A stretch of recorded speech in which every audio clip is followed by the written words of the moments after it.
Vi un destello blanco azulado. Entonces me sentí como si estuviera flotando en el aire. Luego perdí el conocimiento. Cuando volví en mí, a mi alrededor todo estaba oscuro y tranquilo. Era por la mañana y estaba oscuro como al anochecer. Vi que algo se movía hacia mí desde el centro de la ciudad. Y más tarde me di cuenta de que eran personas, aunque más bien parecían fantasmas.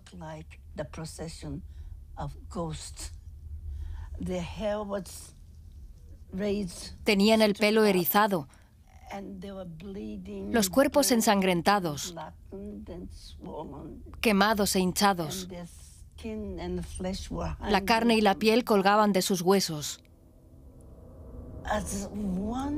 Como alguien que ha sido testigo de un sufrimiento tan indescriptible, solo puedo esperar que ninguna otra persona tenga que pasar por algo así.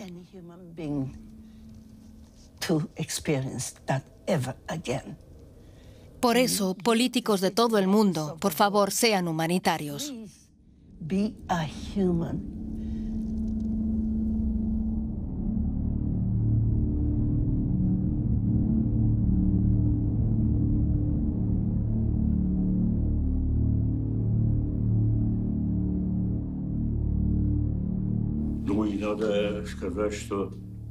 Tengo que decir que la gente de todo el mundo estaba preocupada. También la gente de la Unión Soviética y de Estados Unidos. Estábamos a punto de perder el control sobre la carrera armamentista nuclear, lo que podría haber tenido consecuencias catastróficas. No por el riesgo de una decisión política fatal, sino por la posibilidad de un fallo técnico.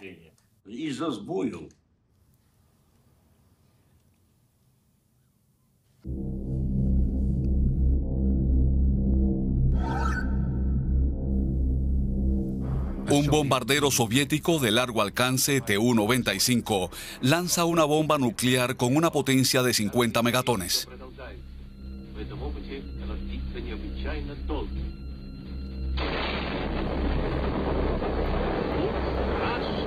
La potencia explosiva de todas las bombas lanzadas en la Segunda Guerra Mundial, multiplicada por 10.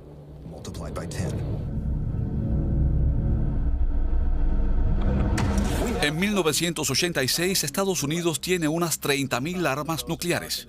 10.000 de ellas apuntan a la Unión Soviética. La Unión Soviética tiene 20.000 armas nucleares. 6.000 de ellas nos apuntan a nosotros, Estados Unidos. La historia es un proceso, y sería atrevido creer que hoy estamos moldeando el mañana, porque lo que suceda mañana ya se decidió ayer. De modo que el mundo había tomado el camino equivocado. En aquel momento había dos grandes bloques, dos potencias mundiales con sus aliados, la Unión Soviética con los estados del Pacto de Varsovia y Estados Unidos con los estados de la OTAN. Después de la Segunda Guerra Mundial, Alemania fue dividida. La parte oriental se convirtió en la más o menos soberana RDA, en la que estaban destacados unos 370.000 soldados soviéticos.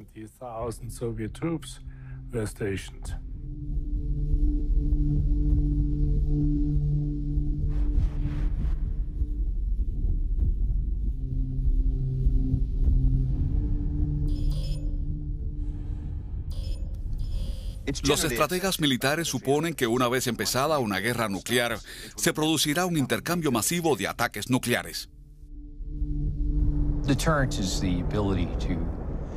La disuasión significa impedir que alguien haga algo porque los costos serían mayores que los beneficios. La disuasión suele lograrse mediante amenazas. Se puede amenazar con un contraataque masivo, pero también se puede disuadir con una defensa fuerte. Si no es posible llevar a cabo un ataque exitoso, entonces no se ejecutará.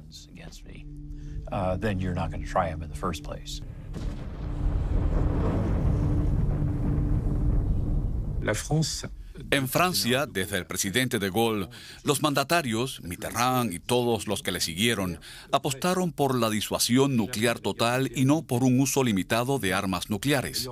Por eso, en los años 60 surgieron tensiones entre de Gaulle y los estadounidenses, que querían una estrategia de disuasión más flexible.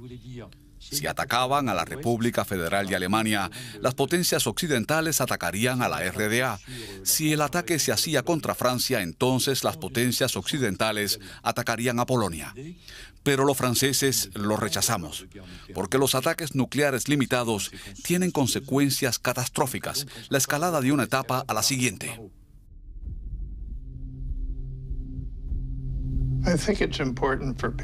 Es importante distinguir entre la fuerza y el uso real de la violencia. No es lo mismo. Cuanto más fuerte es un país, menos probable es que realmente tenga que hacer uso de su poder. Un ejemplo importante de ello fueron nuestras largas negociaciones con los soviéticos sobre la eliminación de las armas nucleares de alcance medio y la reducción de nuestras armas estratégicas a la mitad. Con antelación habíamos acordado con nuestros socios de la OTAN que si las negociaciones fracasaban, enfrentaríamos las nuevas armas soviéticas con nuestros propios misiles nucleares. Y eso fue exactamente lo que ocurrió en 1983. Estacionamos nuestros misiles Pershing en la República Federal de Alemania. Eso fue un hecho sumamente traumático. Como consecuencia, los soviéticos abandonaron las negociaciones armamentistas y aumentaron las amenazas de guerra. Fue una época tensa de demostración de fuerza.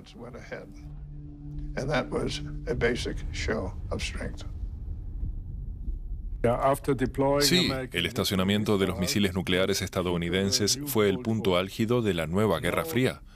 No hubo negociaciones ni reuniones entre las potencias mundiales, Estados Unidos y la Unión Soviética.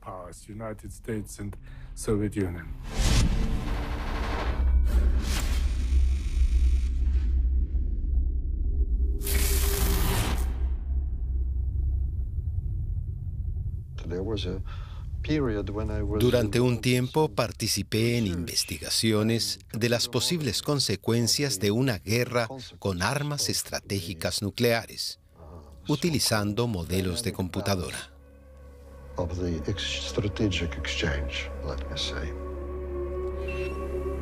El 1 de noviembre de 1983, con motivo de una conferencia científica excepcional, Moscú y Washington establecieron una conexión directa vía satélite y por televisión. Había un instituto especializado en matemáticas. El famoso investigador Nikita Moiseev y su equipo crearon por primera vez un modelo del denominado invierno nuclear, que terminó demostrando que en caso de una guerra nuclear no habría prácticamente ningún ganador.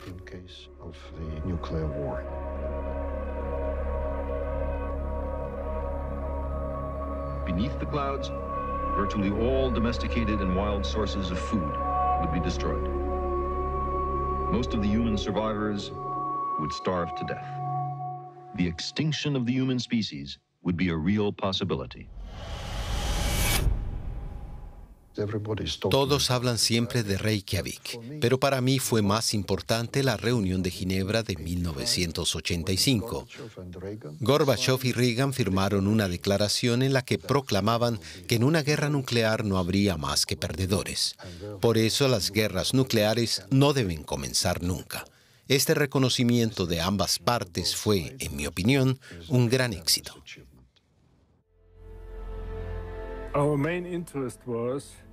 Nuestro principal interés era continuar el diálogo con el Este. Después de que Reagan fue reelegido en noviembre de 1984, se reunió con el canciller Helmut Kohl. Por primera vez firmaron un comunicado conjunto. No era habitual hacerlo, pero para nosotros era muy importante. Reagan prometió reanudar el diálogo con los soviéticos y, de ser posible, iniciar negociaciones sobre el desarme. Afortunadamente, 3 meses después, Gorbachev asumió el cargo.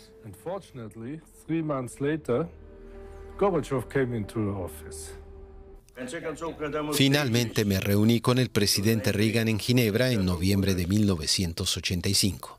Ese fue nuestro primer encuentro. En los 6 años precedentes no hubo reuniones de líderes estadounidenses y soviéticos. La situación mundial era tensa. Podría haber estallado una guerra nuclear. Todo era posible. Y los dos países con más armas nucleares ni siquiera tenían contacto.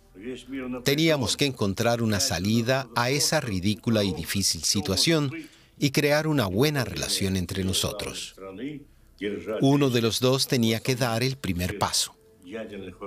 Intentaron asustarnos con la carrera armamentista. Muchas cosas se calcularon mal. No funcionó, así que propusimos una nueva vía. Percibimos lo peligrosa que era la situación. Detuvimos el proceso y nos esforzamos por mantener una colaboración pacífica para crear un nuevo orden mundial.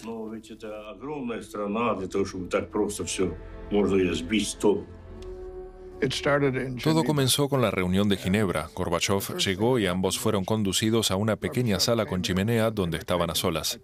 Su reunión duró mucho más de lo esperado. La Casa Blanca ha tenido siempre un empleado que se acerca a los reunidos y avisa que el tiempo previsto para la reunión ya ha pasado. Pues este empleado se me acercó y me dijo: creo que será mejor que entre y dé por terminada la reunión. Lleva más tiempo de lo previsto. Y yo le respondí: quédate ahí. Cuanto más tiempo estén reunidos, mejor.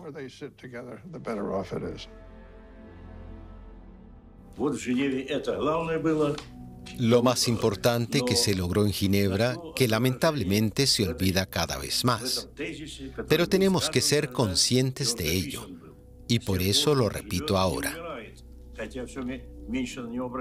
En Ginebra acordamos que nunca debe llegarse a una guerra nuclear, y que en una guerra de este tipo solo habría perdedores. Uno se pregunta entonces, ¿para qué la carrera armamentista si solo puede haber perdedores y el mundo entero resultaría afectado? Por eso, la Declaración de Ginebra estaba dirigida a todo el mundo. Fue un resultado de enorme importancia. Después de eso, la relación entre nosotros y los estadounidenses cambió. Ante el peligro de una guerra nuclear, buscamos nuevas posibilidades de profundizar nuestra cooperación. Después se celebraron la cumbre de Reykjavik y otras reuniones. Finalmente, decidimos desmantelar y destruir las armas nucleares.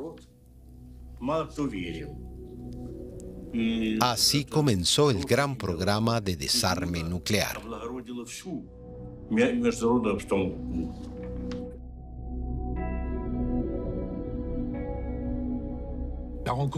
La cumbre de Reykjavik fue en cierta medida la reunión de dos utopistas. La industria militar estadounidense estaba conmocionada por la posición de Reagan, y Gorbachev estaba casi obsesionado con la idea de que su país estaba al borde del abismo, y eso podía desembocar en la catástrofe. Todos ustedes deben saber que el secretario general y yo tenemos una idea común: que nuestros países convivan en amistad.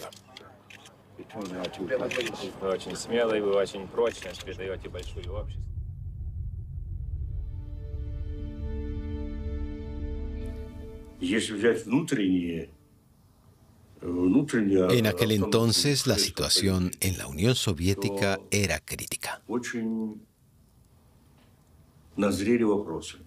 Había que hacer algo para que nuestro país alcanzara el nivel tecnológico de los países desarrollados. Teníamos que mejorar nuestro nivel de vida. Éramos un país enorme, con muchos recursos y una población bien formada. Pero al mismo tiempo teníamos graves problemas comerciales que afectaban el abastecimiento de alimentos y que repercutían en general en la postura de la gente.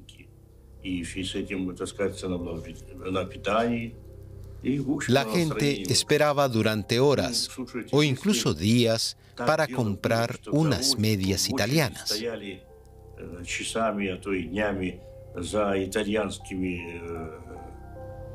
La situación general del país no era buena. Tenía que pasar algo para mejorar el nivel de vida.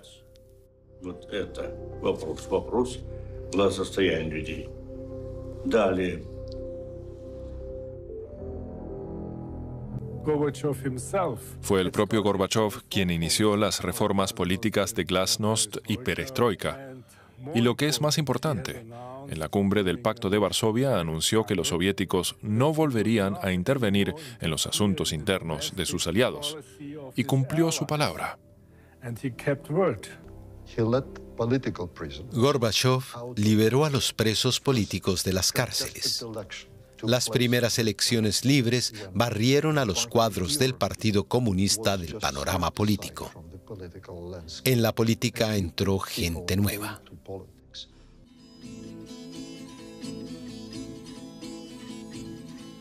Wierzący, co wierzą, że muszą być w partii, bo żona, bo dzieci, bo raty, bo maluch. Partyjni, co chyłkiem przyjmują komunię, bo bony na cukier, bo bony do raju. Zbudować dziś mają tę drugą, choć pierwsza. Dla jednych jest gorsza, dla innych jest lepsza. Żeby urosła w siłę i żeby żyli.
Había miles y miles de refugiados en Polonia, Checoslovaquia y Hungría.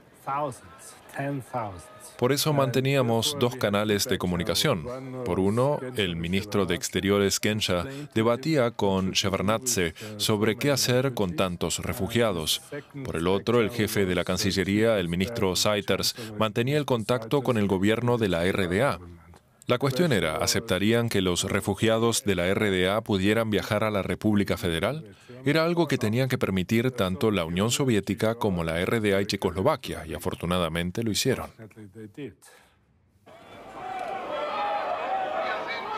Hemos venido aquí para informarles de que hoy su salida del país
En aquel momento, en el Kremlin, se podía sentir literalmente el cambio histórico que ocurría en el mundo.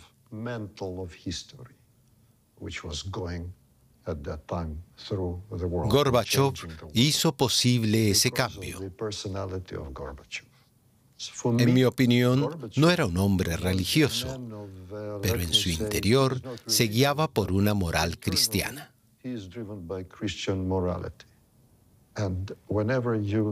Y creo que esto lo ayudó a orientarse en las difíciles decisiones que tuvo que tomar.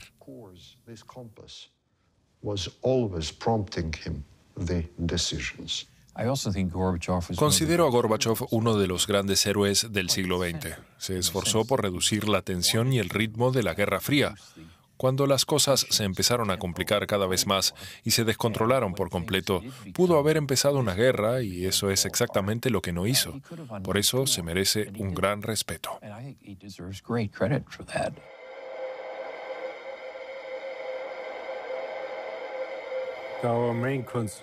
En los años 89-90 nos preocupaba sobre todo la supervivencia política de Gorbachov, porque no lo tenía fácil con su partido comunista.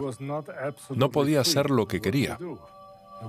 Después de todo estaba el Politburó, el Comité Central del partido y por supuesto el Ejército Rojo. Por eso no estaba tan claro si sobreviviría políticamente.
Ha tenido lugar un golpe de Estado.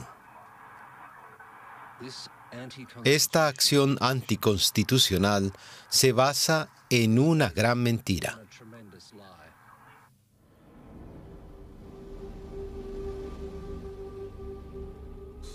El golpe de Estado fracasó, pero el presidente soviético regresó a un país diferente. En esos 3 días de agosto, las cosas habían cambiado mucho. He defendido a la Unión Soviética hasta el final, pero he fracasado.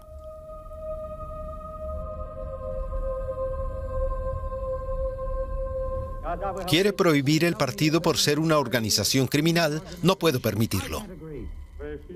Permítanme firmar este decreto para disolver el Partido Comunista de Rusia.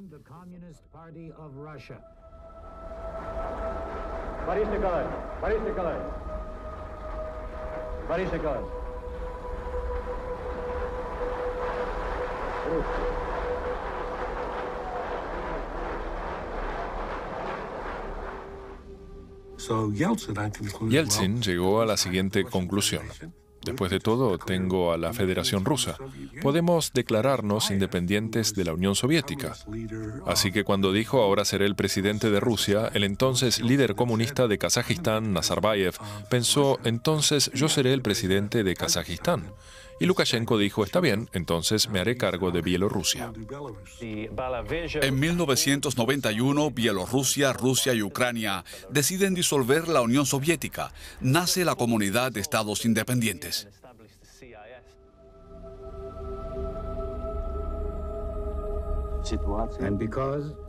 Dimito como presidente de la Unión Soviética debido a la fundación de la Comunidad de Estados Independientes. Mi decisión se basa en mis principios. No es posible detener la desintegración del país y yo no puedo ni apoyarlo ni aceptarlo.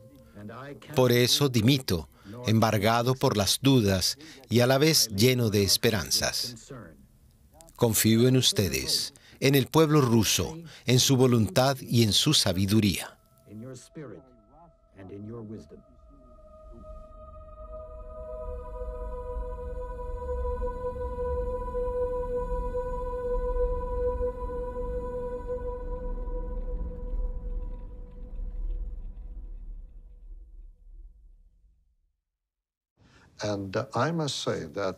Ese proceso no estaba en absoluto concluido. Él lo puso en marcha y tuvo que renunciar. Recuerden a Joseph Galbraith, quien dijo una vez: en política a veces hay que elegir el bando correcto y perder. Gorbachev lo hizo.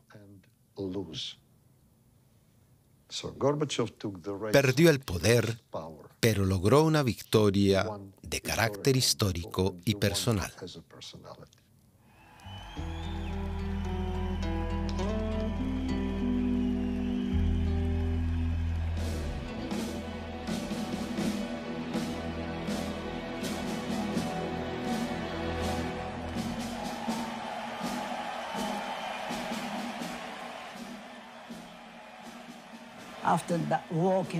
Cuando cayó el muro, la gente tuvo la sensación de que la amenaza nuclear había desaparecido del mundo. Volvieron a caer en la pasividad. Y yo les digo, despierten.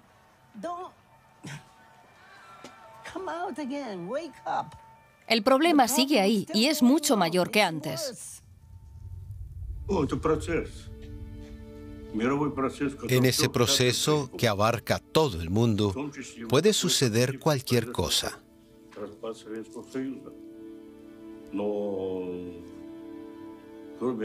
La desintegración de la Unión Soviética ha sido una consecuencia de ello.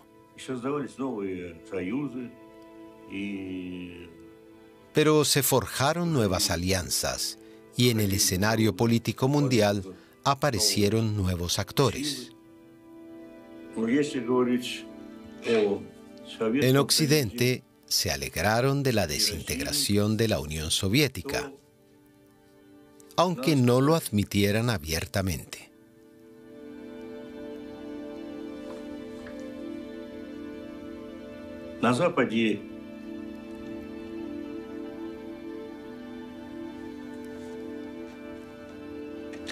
Eso lo hemos percibido aquí y ha creado un estado de ánimo que no ha desaparecido desde entonces.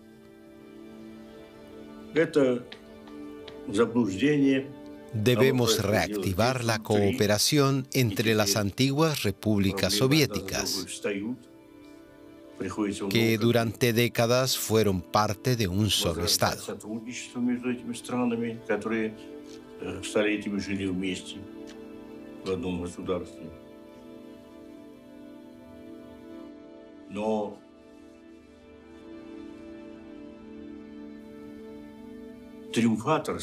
La sensación de victoria de los políticos occidentales, especialmente en Estados Unidos, fue prematura. Los norteamericanos vieron el debilitamiento y la desintegración de la Unión Soviética como la desaparición de un enemigo al que se debilita o se elimina por completo. Así es como desapareció la Unión Soviética. ¡Hurra!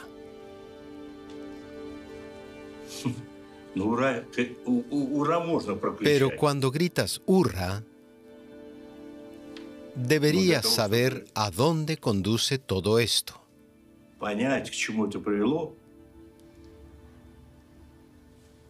Hoy tenemos nuevamente una carrera armamentista. Así que el problema continúa.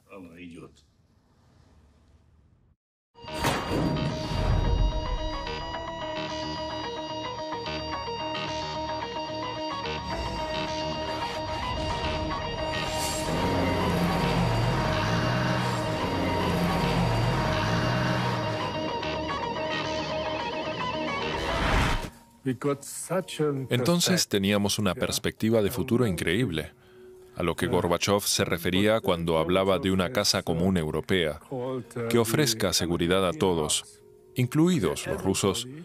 Era un verdadero sueño.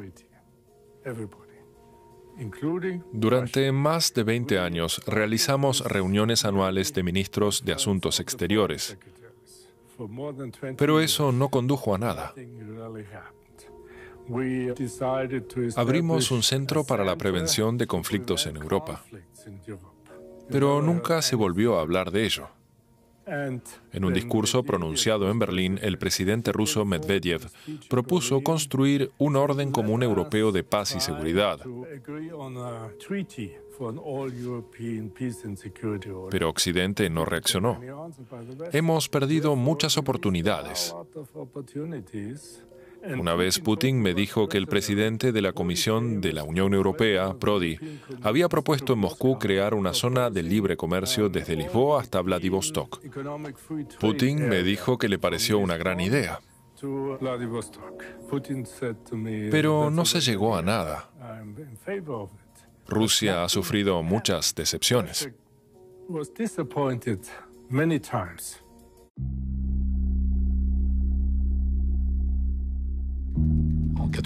En 1991 hubo una reunión del G7. Kohl, Mitterrand y Delors opinaban que había que apoyar económicamente a Gorbachov. Decidieron ampliar el grupo del G7 e invitaron a Gorbachov a unirse a ellos. Ese fue el comienzo del G8. En Londres, Kohl, Delors y Mitterrand hicieron hincapié en que Gorbachov necesitaba apoyo, porque es nuestro interés que la Unión Soviética no se desestabilice por completo, explicaban. Pero los estadounidenses, los británicos y los canadienses lo rechazaron.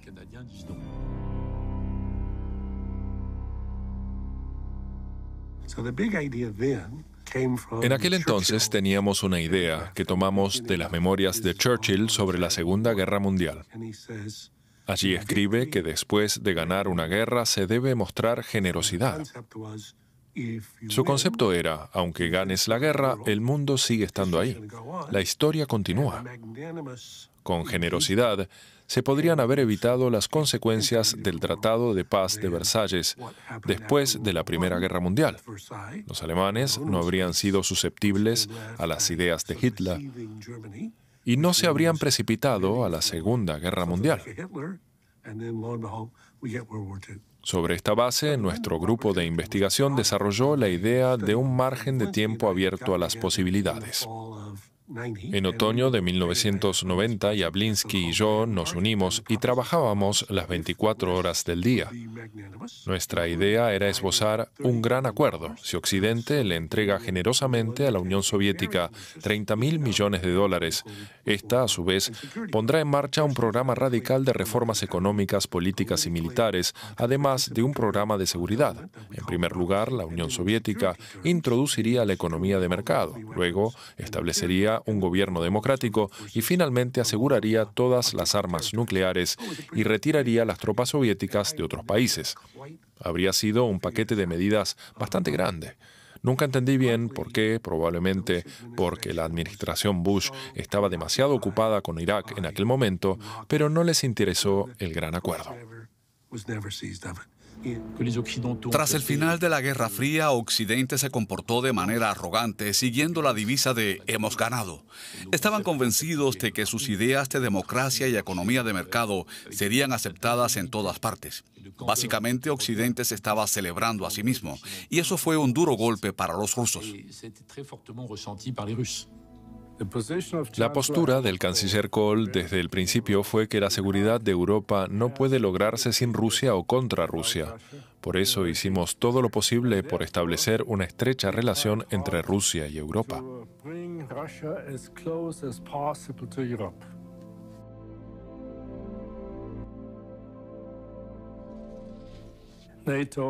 La OTAN y Rusia firmaron un acuerdo conjunto en virtud del cual Rusia ya no considera a la OTAN como su enemigo.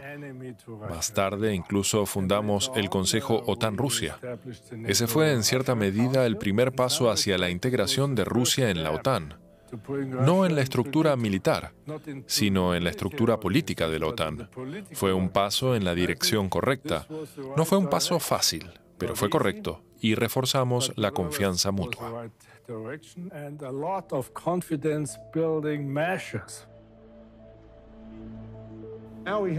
Hoy tenemos la oportunidad de dejar atrás el siglo de violencia e inestabilidad en Europa y de crear algo que nunca ha existido, una Europa unida, pacífica y democrática.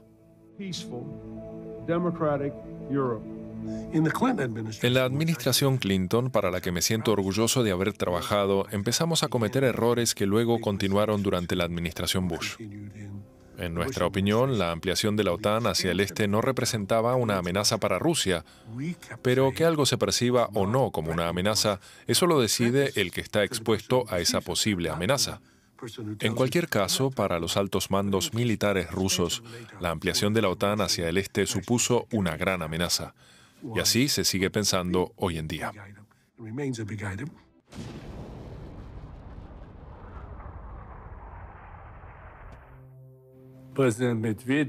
El presidente Medvedev fue invitado a una cumbre de la OTAN en Madrid y le prometieron que a Rusia se le daría participación en el desarrollo de un sistema de defensa antimisiles. Pero los estadounidenses nunca lo hicieron. Ese es el problema. Toda una serie de decepciones, promesas que no se cumplieron, por un lado, y todas las decepciones. Esa no es forma de comportarse con Rusia. You can't deal with Russia in such a way. Independientemente de lo que le dijéramos a nuestros socios estadounidenses con respecto a la restricción de la producción de armas, ellos se han negado a cooperar, han rechazado nuestras ofertas y han seguido su línea. Hay cosas que no puedo revelar aquí públicamente por cortesía. Y lo crea o no, hemos hecho ofertas para detener la carrera armamentista, pero las han rechazado todas.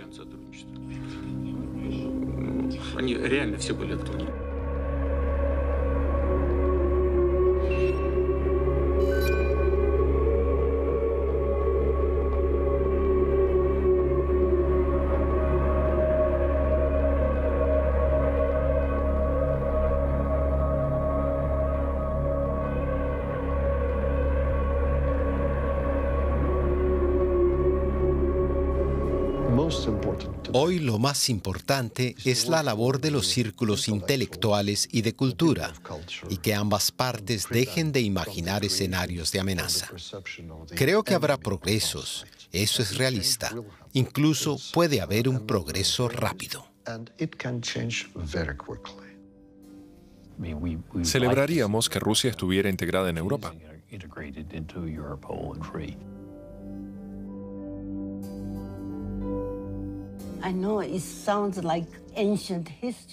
Sé que todo esto suena como una historia pasada, pero yo sigo viva y puedo contar lo que ocurrió entonces. El problema del armamentismo persiste. Y este hermoso planeta no debe ser destruido. No debemos cometer este crimen.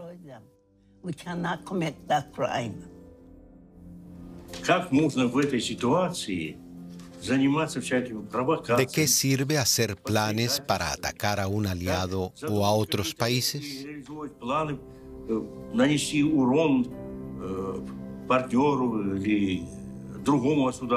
Eso solo lo hace la gente sin moral.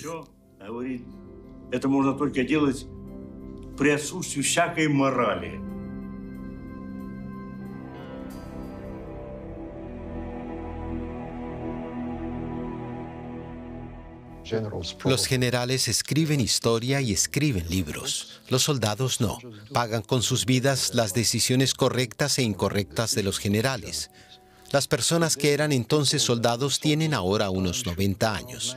Apenas queda alguien que pueda hablarnos de aquellos tiempos.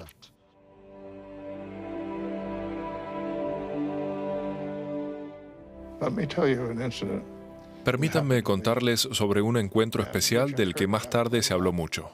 Cuando era secretario de Finanzas, mis responsabilidades incluían la gestión y el desarrollo de las relaciones económicas entre Estados Unidos y la Unión Soviética.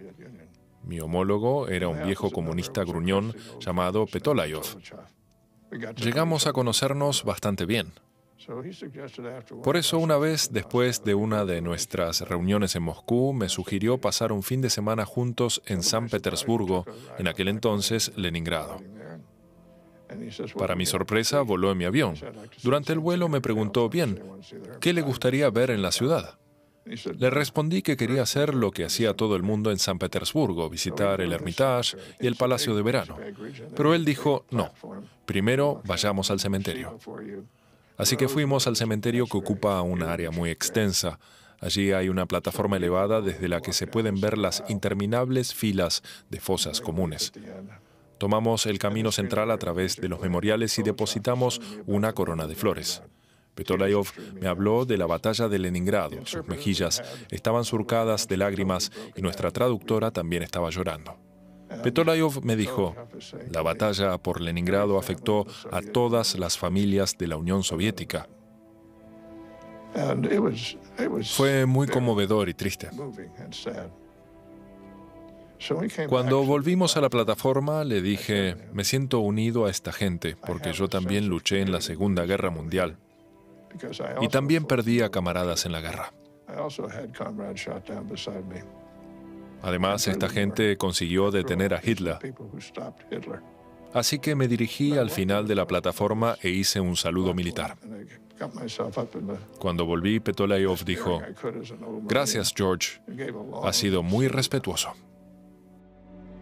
And when I came back, Petolayov said, thank you, George. That shows respect.